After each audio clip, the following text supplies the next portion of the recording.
చేయటంలో అన్నిట్లో కూడా 50% 60% మహిళలకు ఇవ్వటంలో మహిళా సాధికారతను మరి ఒక సుప్రతిష్టంగా అంత సక్సెస్ఫుల్గా అమలు చేయగలిగింది ఒక్క జగన్మోహన్ రెడ్డి గారి ప్రభుత్వమే. మరి మీ ప్రభుత్వం వచ్చాక మహిళలంతా ఏడుస్తున్నారు, దుఃఖిస్తున్నారు. రోడ్డు మీదకి వెళితే ఏ గుండా లాక్కుపోతాడో అని బిక్కుబిక్కుమంటూ ఆడపిల్లలు బయటికి పంపటానికే భయపడుతున్నారు. సిగ్గుచేటు కదా మీకు? ఇదా మీ ప్రభుత్వము?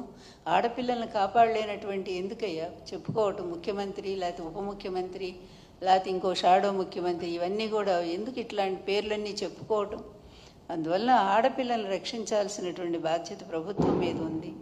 అలాగే మహిళల గౌరవాన్ని కాపాడాల్సిన బాధ్యత ఉంది. పేదవాళ్ళైనటువంటి మహిళలను పూర్తిగా ఆదుకోవాల్సినటువంటి బాధ్యత కూడా ప్రభుత్వానికే ఉంది. జగన్ హయాంలో ఎలా ఇచ్చారో ఒక్కసారి అవి తెప్పించి చదువుకోండి.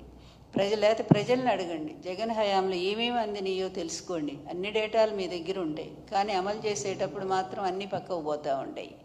అందువలన జగన్ గారి హయాంలో మహిళలకు ఒక స్వర్ణ యుగమది. కానీ నీ హయాంలో ఇది ఒక రాక్షస పాలన. ఎప్పుడో హిరణ్యకశిపుడు హిరణ్యాక్షుడు వాళ్ళు ఇలాగే ఋషుల్ని ఆడవాళ్ళని చెరబట్టేవాళ్ళట. సేమ్ ఇప్పుడు నారాసురుడి పరిపాలనలో కూడా మహిళల్ని చెరబట్టేటువంటి దుస్థితి, ఆ విధమైన రాక్షస పాలన ఈరోజు కొనసాగుతూ ఉంది. అందువలన ప్రజలంతా ఎదురు చూస్తూ ఉన్నారు జగన్నాథుడు ఎప్పుడు వస్తాడా అని చెప్పి. ఈ రాక్షస పాలన అంతం చేసి మళ్ళీ మాకు ఆ జగన్నాథుడే కావాలి అని చెప్పి ప్రజలంతా కూడా కోరుతూ ఉన్నారు. అందువల్ల మీది గుడ్ గవర్నెన్స్ కాదు, వెరీ బ్యాడ్ గవర్నెన్స్ ఇది. అందువల్ల మీకు ఎట్లాగూ ఈ ఆత్మవిమర్శలు లేవు, సమీక్షలు లేవు, మీ పరిపాలన మీకు చెప్పే సలహాదారులు లేరు. సలహాదారులు ఎవరంటే మీ మీడియా, ఏబిఎన్ ఆయన చెప్పాలా లేకపోతే ఈనాడు ఆయన చెప్పాలా? వాళ్ళు బాగుందని రాస్తూనే ఉంటారు, ఎందుకంటే వాళ్ళ డబ్బులు వాళ్ళకు కావాలా. మీరు ఇచ్చేటువంటి ఆ డబ్బుల కోసం వాళ్ళు పిచ్చి రాతలు అలా రాస్తూనే ఉంటారు. ఇక పనికి మాలిన టీవీ5 ఒకడున్నాడు. వాళ్ళు ఈ విధంగా అబద్ధాలని మరి నిజాలుగా నమ్మిస్తూ ప్రజల్ని నమ్మించడానికి ప్రయత్నం చేస్తూ, కానీ ప్రజలు నమ్ముతారనేటువంటి ఒక భ్రమలో బ్రతుకుతూ వాళ్ళు బాగుపడుతున్నారు, మీరు బాగుపడుతున్నారు. కానీ రాష్ట్రం మాత్రం దివాళా తీస్తూ ఉంది. వచ్చిన సంవత్సరంలోనే 1,60,000 కోట్ల రూపాయల అప్పులు మాత్రం చేశావు. అవి ప్రజలకు ఏం చేశావంటే మాత్రం సమాధానం లేదు నీ దగ్గర. అందువలన ఇంత వరస్ట్ భారతదేశ చరిత్రలో ఆంధ్రప్రదేశ్లో ఎంతోమంది ముఖ్యమంత్రులు వచ్చారు, కానీ ఎవ్వరూ కూడా ఇట్లాంటి పనికిమాలిన పరిపాలన అందించలా. ఎందుకు జరుగుతోందంటే అందరికీ తెలుసు, నీ కొడుకు వల్లే ఇదంతా కూడా జరుగుతోంది. లేకపోతే ఎప్పుడైనా ఇలా అరెస్టులు చేస్తారా? ప్రతి ఒక్కళ్ళని అరెస్టులు చేస్తారా? జర్నలిస్టులు గొంతులు నొక్కుతారా? జగన్ గారి టైంలో అలా జరిగిందా? అందువల్ల ఇప్పుడు ఎవరిది రెడ్ బుక్ రాజ్యాంగం నడుస్తూ ఉందనేది అందరికీ అర్థమైంది.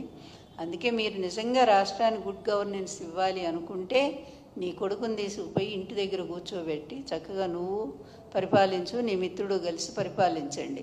లేకపోతే మీకు ఇంతకంటే కూడా ఇంకా హీనంగా ఒక్కటే హెచ్చరిక చంద్రబాబు, ఇప్పుడు నీవు నేర్పిన విద్య నీరజాక్ష అని ఎప్పుడో మనం చదువుకున్నాం కదా. నువ్వు ఈరోజు ఏం చూపిస్తున్నావో, మార్గం ఏదైతే చేస్తున్నావో అది రేపు నీకు వర్తించదా? ప్రభుత్వం మారినాక నీ పరిస్థితి ఏంటి, నీ కొడుకు పరిస్థితి ఏంటి? మీరు చేసిన ఇలాంటి పనికిమాలిన పనులకి, ఇలాంటి నిరంకుశమైన పనులకి, ఇవి ఇల్లీగల్ అంటే చట్టబద్ధం కానటువంటి ఈ పనులన్నిటికీ కూడా రేపు శిక్షలు మీకు లేవా? నీ కొడుకు జైల్లో ఉంటే నువ్వు చూస్తూ ఆనందించగలవా? రేపు లేదు, నిన్ను జైల్లో పెడితే నీ కొడుకు ఆనందించగలడా? నీ భార్య ఆనందించగలదా? మరి ఇలాంటివన్నీ కూడా మీరే దారి చూపిస్తూ అమాయకులందరినీ బలి చేస్తూ ఉంటే రేపు ప్రభుత్వం మారాక ఆ ప్రభుత్వం మీ మీద చర్యలు తీసుకోదా? దానికి బలయ్యేది ఎవరు? ముందు మీరే అవుతారు కార్యకర్తల కంటే, నేను చెప్తా ఉన్నాను. దాన్ని ఆలోచించైనా కనీసం నీ కొడుకు బుద్ధి చెప్పరా మీరు? అందువల్ల చంద్రబాబు ఇప్పుడైనా సరే మీరు మేలుకోండి, ఆయన తీసుకెళ్ళి పక్కన పడేసేయండి, లేదా ఆయన ఒక పరిమితం చేయండి ఒక మంత్రి శాఖకి. అంతే తప్ప ఇష్టం వచ్చినట్టుగా రాష్ట్రాన్ని ఆయన చేతిలో మాత్రం పెట్టకండి అనేది నేను నా సీరియస్ వారిని.